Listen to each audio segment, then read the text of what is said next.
Olá, alunos! Sejam bem-vindos a mais uma aula de língua portuguesa. Eu sou Milena Maranhos, professora de língua portuguesa, e é um prazer tê-los aqui. Professora, afinal, o que nós vamos estudar nesta aula? Acompanhem comigo.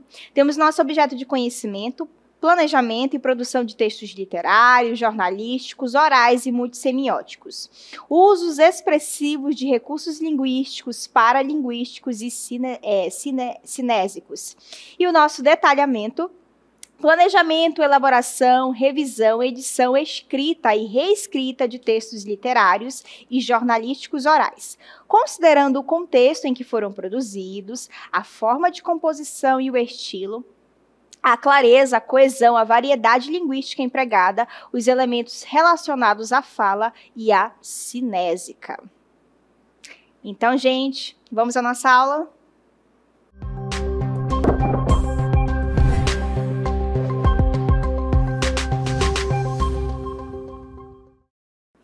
Então, gente, nesta aula especificamente, vamos falar de elementos que estão relacionados à nossa fala.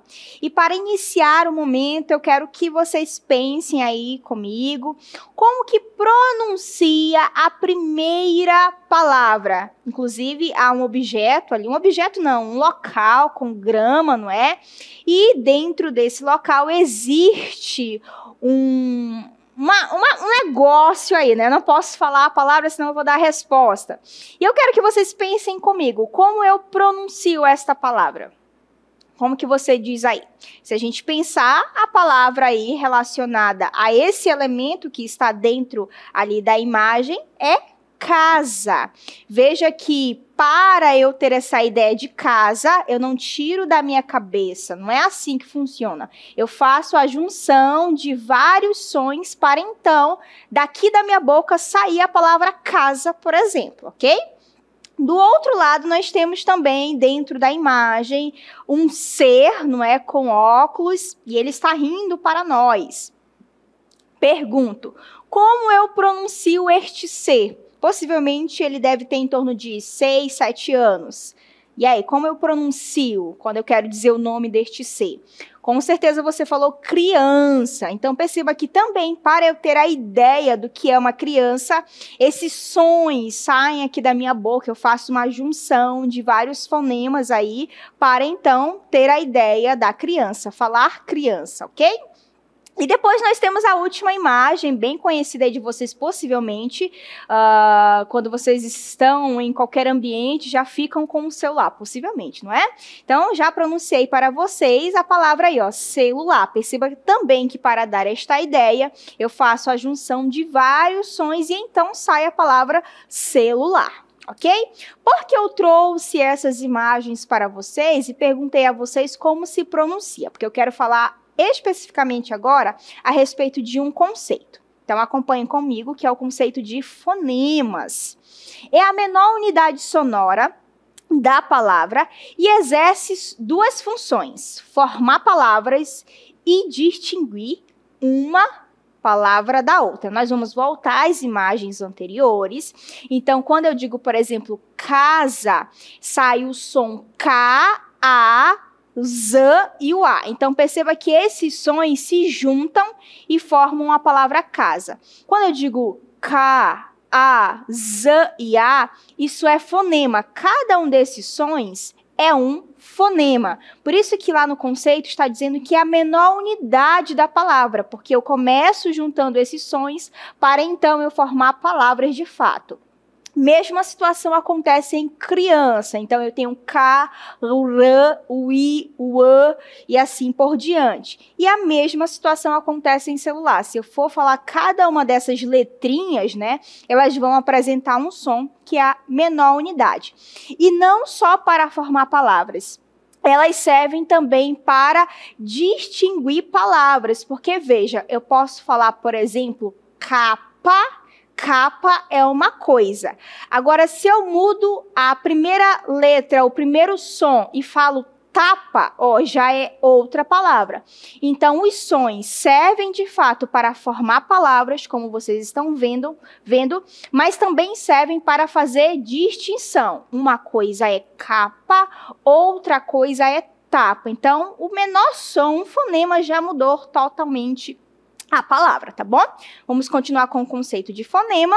Então, servem para formar palavras e distinguir uma da outra palavra, beleza? Espero que tenha ficado aí entendido o conceito. Vamos para o próximo.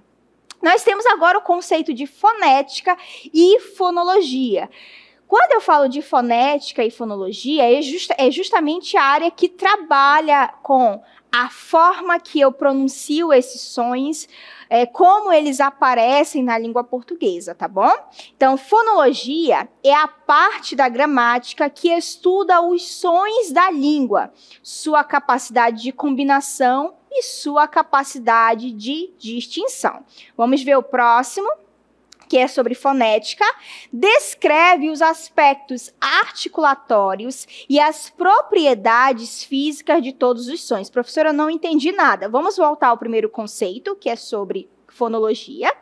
A fonologia vai justamente fazer o que eu fiz no início da aula. Diga aí o som desta letra, o som desta outra letra. Vamos combinar esses sons, essas letras, para formar, então, uma palavra. Quando eu faço essa combinação, eu faço a seleção dos sons, eu combino esses sons para, então, formarem uma palavra, eu vou ter o conceito de fonologia. A fonologia vai trabalhar, com a combinação, com a capacidade de os fonemas se diferenciarem, como eu fiz em capa e tapa, ok? A próxima, que é fonética, é justamente a forma como esses sons são pronunciados. Para eu falar, por exemplo, o B de bola, né, o B, existe toda uma articulação aqui no meu aparelho fonológico para então sair o som B, né? Aí eu vou ter uma classificação lá, eu mexo os dois lábios, é bilabial, eu mexo tal corda vocal com essa outra corda vocal. Quando eu faço esse estudo, eu estou falando da fonética. A gente vai descrever como esses sons são produzidos no aparelho fonador, beleza? Essa é a diferença. Mas as duas se juntam para falar dos sons da língua, ok? Falando em sons da língua, eu quero que vocês vejam o primeiro, que é bem conhecido de vocês, e eles se chamam vogais, né? Vocês, com certeza, lá na alfabetização já estudaram, professor, o A, E, I, O, U, porque eu estou estudando isso no ensino médio. Não faz sentido. Faz sim, porque quando você estuda a acentuação gráfica, aí vai aparecer lá. Acentua-se, né, o elemento que tem o ditongo, assim, assim, assim. Aí você fica, mas meu Deus, o que é ditongo? Então você tem que voltar para a base, que é fonética e fonologia, para então aprender a acentuação gráfica, beleza? Então, vogais são fonemas produzidos livremente, sem obstrução da passagem do ar. Como assim, professora? Quando você pronuncia A, E, I, O, U, perceba que na sua produção aí nada atrapalha. A boca, os lábios, na verdade, não atrapalham, eles não se fecham, o dente não atrapalha, o som sai livremente. A, E, I, O, U, ok? Então, por isso que está dizendo aí, são fonemas produzidos livremente, sem obstrução da passagem do ar. O ar sai livremente, beleza? Claro que a gente classifica como as 5 vogais, mas se a gente pensar no E, por exemplo, né, a gente tem o E e tem o E, café, você. Então, dentro do E, a gente tem esses sons aí, um aberto e um fechado. A mesma coisa acontece com o, né, toró, por exemplo, que é uma chuva muito forte, tô, que é a abreviação, na verdade, a redução de estou. Então, o som aberto e o som fechado, beleza? A gente tem essas situações dentro de algumas vogais aí, mas em geral são sons que saem da nossa boca sem nenhuma obstrução, sem nenhum processo que atrapalha, tá bom? Diferentemente, nós temos as semivogais, não tão diferentemente, por quê? As semivogais também são fonemas que saem livremente da nossa boca, né? A gente fala I, U, pode ver que nada atrapalha. Mas qual é a diferença para a vogal? É que na semivogal, o som é mais fraco, ok? A gente já vai ver isso com os exemplos. E a vogal é o som mais forte. Sempre quando houver uma semivogal, vai haver uma vogal, tá bom? Então, olha o que está dizendo aí. os fonemas têm o som I e U, são menos tônicos. Claro que dentro da transcrição fonética, a gente vai representar esses dois sons de uma outra forma. Mas para que vocês possam entender, são os sons I e U. E eles são menos tônicos, menos fortes. A gente vai ver isso com o primeiro exemplo. Quando eu falo pai, perceba que o A sai forte. Pá. Aí cai, ó, I. Então, quem seria a vogal? O A. Pá, porque é a mais forte, é mais tônica. E a menos tônica, a menos forte é o I. Pai. Então, veja que o A é a vogal e o I é a semivogal. Então, por isso que nós dizemos aí que é o som menos tônico. É uma vogal, só que o som dela cai, é menos forte, tá bom? Veja o outro caso ali. Pão. Quando você fala, o A sai forte, pão. E esse O, escrito como O, mas na pronúncia sai como U, né? Por isso que eu coloquei ali, ó, o som I ou o som U. Aí quando eu falo pão, olha aí, a força diminui. Então, nós temos o encontro de uma vogal, pão, U, e semivogal, que na hora da pronúncia sai como U, tá bom? É isso. Vamos continuar. Nós temos aí as consoantes, com certeza vocês conhecem, B, C, D e assim por diante, não é? Olha o que diz. São fonemas produzidos com interferência de um ou mais órgãos da boca. Como assim, professora? Na hora que você pronuncia, o som não sai livremente. Você começa a mexer ou o dente ou os lábios. Por exemplo, quando eu falo prego, ó, P, ó, já fechou a minha boca. P, já mexi os lábios, não é? E quando eu falo r, se vocês tocarem assim nas cordas vocais de vocês, vocês vão perceber que inclusive vibra, né? R. Então você está mexendo a língua lá dentro e a língua sobe lá, é um processo dentro que acontece. Então, o som meio que trava na hora que eu falo, ele não sai livremente. Então, essa seria a diferença entre a consoante e a vogal, por exemplo, né? Então, nós temos aí prego. Ok? Vamos ver outros conceitos que se associam, por exemplo, às vogais. Acompanhem comigo. Então, nós temos o primeiro aqui, que é associado, por exemplo, à vogal e à semivogal, que é o ditongo. Encontro de uma vogal e de uma semivogal, ou vice-versa, quer dizer que eu posso ter o encontro de uma semivogal e de uma vogal. Então, eu posso ter esta ordem ou eu posso ter esta ordem, tanto faz. E eles não se separam na separação silábica. Então, vamos ver aqui. Quando eu digo pai, não vai acontecer isto aqui, ó. Pai. Não vai acontecer isto. Eles vão ficar na mesma sílaba. Pai, por exemplo, ok? E aí, o que acontece? Eu falei, inclusive, foi o exemplo que eu deixei, o A é o mais forte, então é uma vogal. E o I é o mais fraco, é uma semivogal. Então, o ditongo é justamente isto, ó, é o encontro de uma vogal e de uma semi, pode ser vice-versa, tá bom? Vamos ver série. Quando eu falo, ó, série, veja que o I é o menos forte. E o E é o mais forte. Então, aqui eu tenho o encontro de uma semi e de uma vogal, ó. Série. Sobe o som, ok? E aí não se separa na separação silábica. Quando eu faço a separação, fica assim, ó. Série, ok? E aí, ó, é o encontro de uma semivogal e de uma vogal. Portanto, nós temos o conceito de ditongo, beleza? Vamos continuar aí. Nós temos agora o hiato. Acompanhem comigo o conceito de hiato. Encontro de duas vogais, mas que se separam. Como assim, professora? Na separação silábica, elas vão se separar. Vamos primeiro aqui fazer a separação silábica, ó. Sa, u, di. Parece conteúdo de alfabetização, né? Mas não é. Acalma aí, porque você vai precisar disso quando for aprender acentuação gráfica, por exemplo, tá bom? Que lá diz que os hiatos são acentuados. Vamos aqui, sa, i, da. Veja que aqui, ó, nós temos o encontro de vogais. nós temos o encontro de vogais, só que elas se separam. Então, quando eu encontro aí duas vogais, mas na separação silábica elas se separam, eu vou ter o hiato. E por que o encontro de duas vogais? Porque eu falo saúde. Veja que os dois sons são fortes. Eu não falo saúde, eu falo saúde, ok? Mesma situação acontece em saída. Eu não falo saída, eu falo saída. Os dois sons são fortes, portanto, duas vogais. E aí, na separação silábica, como vocês estão vendo, elas se separam. Vamos para o próximo conceito, que é tritongo. Acompanhem comigo. O tritongo é o encontro de uma semivogal, de uma vogal e de uma semivogal. Eu tenho que seguir esta sequência, tá bom?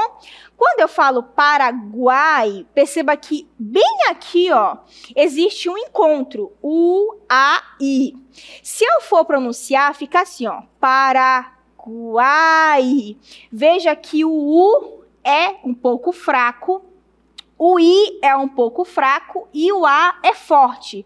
Paraguai.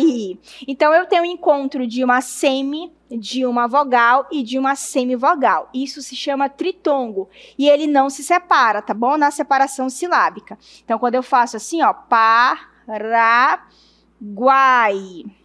Ó, fica tudo junto, não há separação aí, tá bom? Vamos ver a próxima. Enxaguem. Por incrível que pareça, bem aqui a gente pronuncia como se fosse um I, tá bom? Então fica assim, ó. Enxaguem. Pode fazer a pronúncia aí que você vai perceber. Coloquei um negócio estranho aqui, que não quer fazer, mas é um tio assim, né? A gente pronuncia esse E como se fosse nasal. Então aqui, ó, eu tenho um encontro de uma semi, de uma vogal e de uma semi. Fica assim, enxaguem. Perceba que realmente o U é fraco, o E é forte e o I é fraco. Ó, encontro de uma semi, de uma vogal e de uma semivogal. E claro que na separação silábica também não vai haver separação, eles vão ficar juntinhos. E aí eu vou ter essa classificação aí chamada de tritongo, tá bom? Vamos agora para outro conceito, que é encontro consonantal. Se eu estou falando de consonantal, eu estou falando de encontro de consoantes. A gente viu há pouco o conceito, foi por isso que eu expliquei o que é vogal, o que é consoante, para então a gente entender agora os conceitos, tá? Então, encontro de consoantes. Só que nesse encontro existem dois tipos. Acompanhem comigo. Então, no encontro perfeito, o amor dura para sempre. Guarda essa informação com o coração, ó. O amor dura para sempre. No imperfeito, o amor se destrói. Então, você separa o coração assim, ó, todo destruído, tá bom? Associa aí essas ideias. O que acontece no perfeito? As consoantes não se separam. Como assim, professora? Vamos fazer a separação silábica aqui, ó. Prego. Veja que aqui, ó, nós temos o encontro de P e de R, são duas consoantes, não se separam, por isso que a gente diz que o amor dura para sempre, ó, sempre juntos, felizes para sempre, tá bom? Lá do outro lado, nós temos trabalho, vamos ver se é verdade, ó, trabalho, ok? Então, bem aqui, ó, eu pronuncio o T e o R, então eu tenho encontro de duas consoantes, elas não se separam, amor para sempre, então é um encontro perfeito. Aí você pode perguntar, professora, mas aqui também eu tenho L e H, duas consoantes. Não. Quando você pronuncia o lho, é como se fosse um som só. Lho é diferente de quando eu falo, ó, trabalho. Sai o T e sai o R. Aqui não. É um som só. Então, neste caso, eu vou ter um dígrafo, tá bom? Quando eu tenho duas letras que apresentam um único som. Dígrafo. Vamos agora para o de baixo, que é o imperfeito, quando o amor acaba, não é? As consoantes se separam. Então, quando eu faço a separação silábica, fica assim, ó. Advogado. Ok? Então, veja que tínhamos o encontro aqui, ó, de D e V, mas na separação silábica o amor acabou. Corta esse coração aí, tá bom? Então, nós separamos as duas consoantes. Vamos para a próxima ali, que é percepção. Então, nós temos P, C, pção. Fica assim, tá? Detalhe, quando você percebe que uma letra vai ficar sozinha, uma consoante vai ficar sozinha, ela sempre acompanha a sílaba, tá? Tu não vais me fazer isso aqui, pelo amor do amor. A pessoa faz a separação silábica assim, né? Não sei de onde que ela deixa o P sozinho, isso não existe, tá, gente? O P acompanha aí a sílaba. Então, perceba que bem aqui, ó, as sílabas se separaram, as sílabas se separaram, mas especificamente as consoantes se separaram. Havia um encontro aqui, mas na separação silábica elas se separaram, tá bom? Continuando o nosso conceito, nós temos o próximo, que é dígrafo, o dífono, que é uma letra que apresenta dois sons. O dígrafo eu havia falado há pouco. Vamos agora entender sobre o dífono. Quando eu falo, por exemplo, táxi, vou escrever como eu falo, tá bom? Táxi. Veja que na escrita só aparece o X, mas na hora que eu pronuncio, sai um K no meio. Então, o que é o dífono? É uma letra que apresenta dois sons, tá? Dois sons. Então, esse X é como se eu falasse x, x. Ele apresenta dois sons.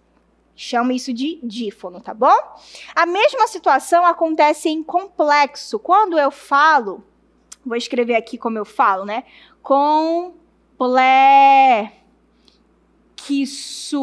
Aqui eu vou escrever errado mesmo, só para vocês perceberem como eu pronuncio. Perceba que saem aí, ó, dois sons, mas a letra é apenas uma, tá bom? Então, eu tenho aí uma letra com dois sons, dífono. Ok? Vamos continuar com o próximo conceito, que é dígrafo. Então, agora é o contrário. É quando eu tenho duas letras representando um fonema, ou seja, um som. Nós temos dois casos aqui, chave e anta. Quando eu falo, eu vou escrever como eu pronuncio, tá bom? É como se eu falasse assim, ó, chave. Esse CH tem apenas um som. São duas letras, mas com um som apenas. Então, eu vou classificar isso como dígrafo, tá bom? A mesma situação acontece em anta. Quando eu falo, na verdade, vocês também, não é? Vocês não falam anta, não existe isso. Vocês pronunciam o AN como se fosse assim, ó. Anta, não é isso? Então, são duas letras com um único som. Então, eu vou ter a classificação de dígrafo aí, beleza? Continuando com os nossos conceitos, vamos para o próximo, que é sílaba. É normalmente um grupo de fonemas centrado numa vogal. Vamos só pegar aqui a palavra, por exemplo, prego, e vamos fazer a separação silábica. Prego. É justamente o conceito que está aqui, ó. É um grupo de fonemas. P, R e E. Eu junto esses fonemas e eu formo um grupo. Quando eu formo esse grupo, eu tenho uma sílaba. A mesma situação acontece ali do outro lado, ó.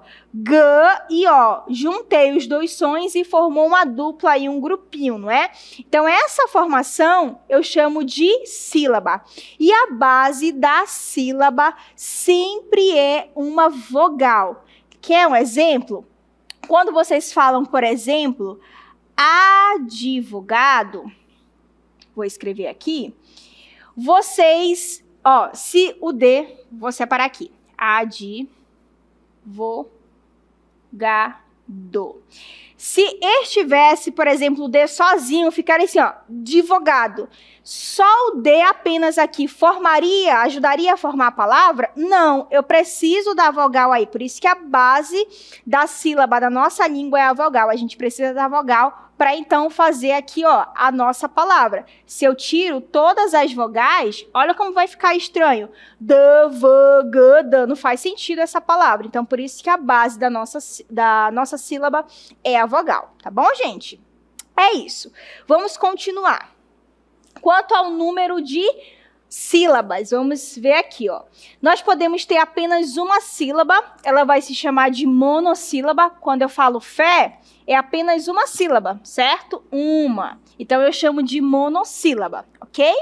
Se eu tenho duas sílabas, casa, duas, eu vou chamar de dissílaba.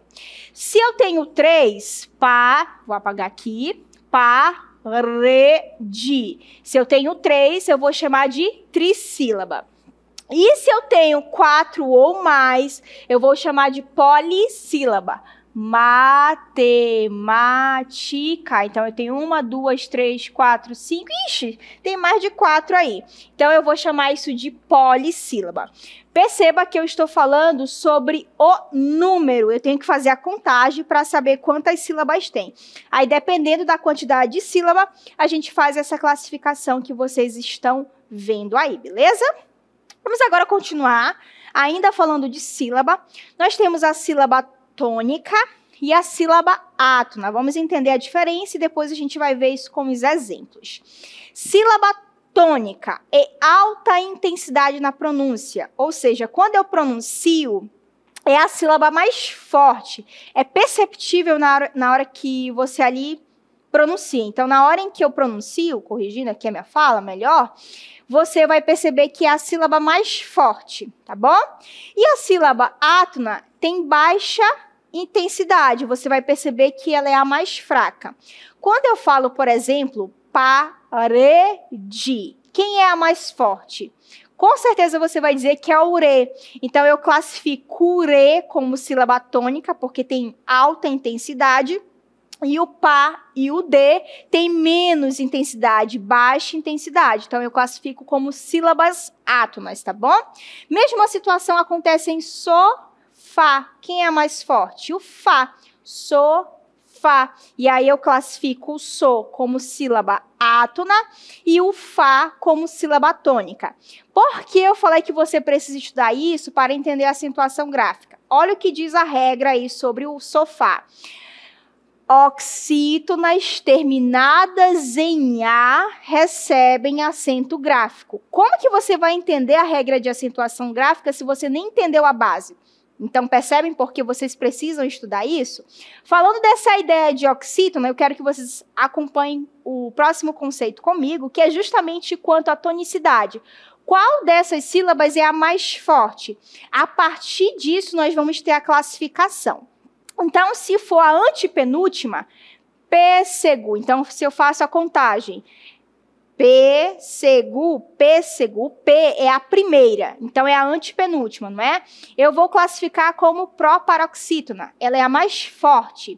Pêssego. E aí, dentro da acentuação gráfica, toda proparoxítona é acentuada. Então, estão percebendo por que precisam da base? Vejamos a próxima. Paroxítona é a penúltima sílaba forte. Quando eu faço a pronúncia de lápis, lápis tem apenas 2 sílabas, é uma dissílaba, né? Então, eu falo lápis, ela é a penúltima. Então, se a penúltima é a mais forte, eu chamo de paroxítona. E a oxítona é a última. Então, sofá. Sofá é a mais forte, né? O fá, na verdade, é a mais forte. É a última sílaba mais forte. Por isso que eu falei da regra. Toda oxítona terminada em A é acentuada. Tá bom? Então, a gente precisa dessa base para entender a acentuação gráfica. Eu sei que foi muita informação, a cabeça deve estar assim, meu Deus, socorro! Mas vai dar tudo certo, eu espero que eu tenha ajudado você aí do outro lado, e eu fico por aqui.